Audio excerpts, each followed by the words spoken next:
Bismillahirrahmanirrahim. Assalamualaikum warahmatullahi wabarakatuh.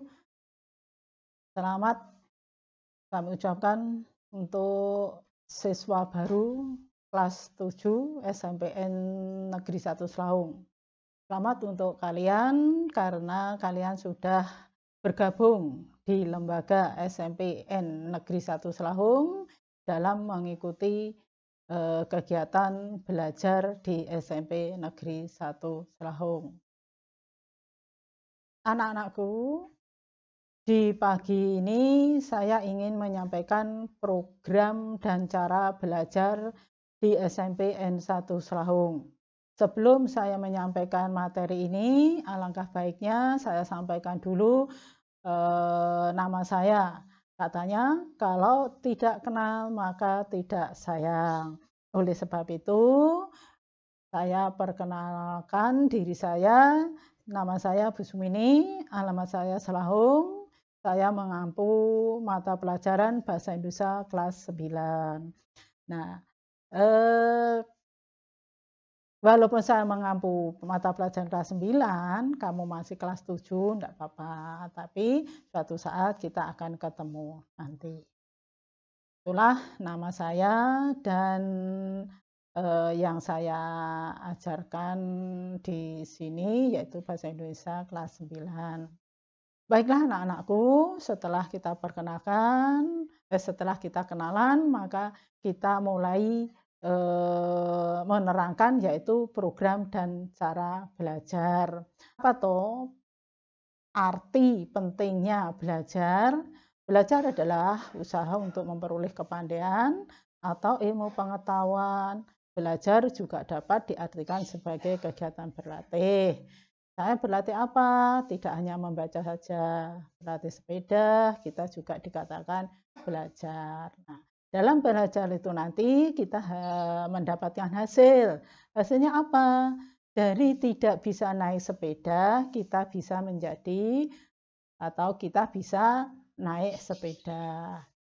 Selain itu, setelah kita belajar, kita juga mendapat perubahan. Perubahan apa? Yaitu perubahan tingkah laku. Sebelum kita bisa naik sepeda dan sesudah kita bisa naik sepeda, maka di situ kita akan mendapat perubahan.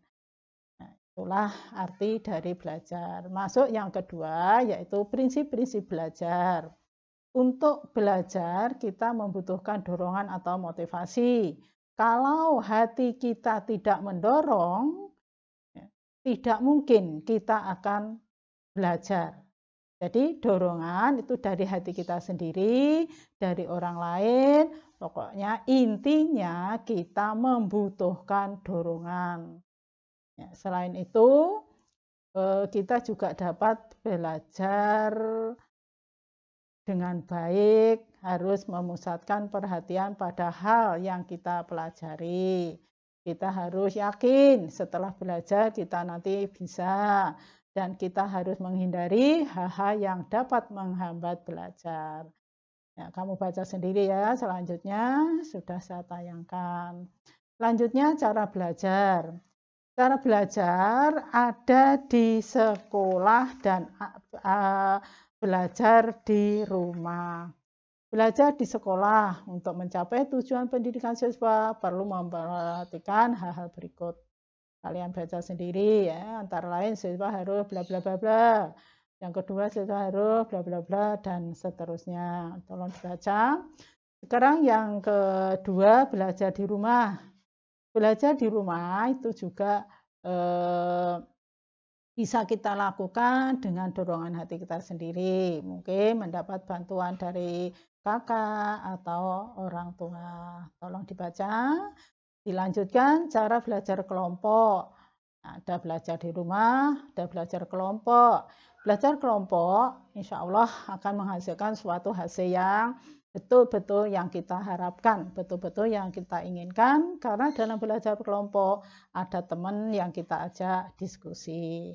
Itulah belajar kelompok. Kita lanjutkan, pentingnya perpustakaan. Sekolah kini ada perpustakaannya. di sana udah ada hasilnya, dingin sekali. Pentingnya belajar perpustakaan. Perpustakaan adalah jantungnya ilmu.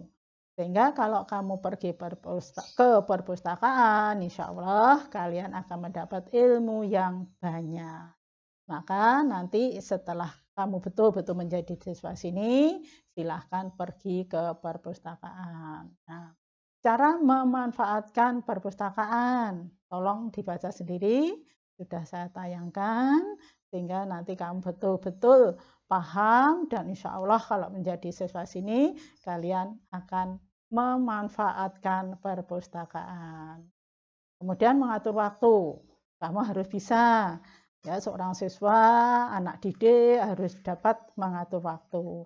Waktu dolan, waktu istirahat, waktu belajar. Ya, ini betul-betul. Kalau kamu bisa memanfaatkan waktu, insya Allah kamu akan menjadi anak yang pinter, anak yang pandai, karena betul-betul bisa mengatur waktu antara waktu belajar, bantu orang tua, bermain, dan seterusnya. Ya, anak-anak, sekarang yang sudah saya berikan, tolong dibaca, dipahami, sehingga kamu bisa mengambil manfaat atau cara belajar di SMP Negeri 1 Selawung ini. Sebelum saya tutup atau bagian penutup, ini digarisbesarkan bahwa sekolah adalah lembaga pendidikan, tempat berlangsungnya kegiatan pendidikan. Dalam pelaksanaannya,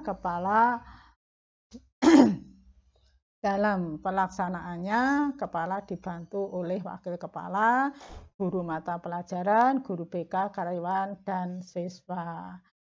Setiap siswa harus tunduk dan mematuhi tata tertib yang berlaku di SMP Negeri 1 Selawung.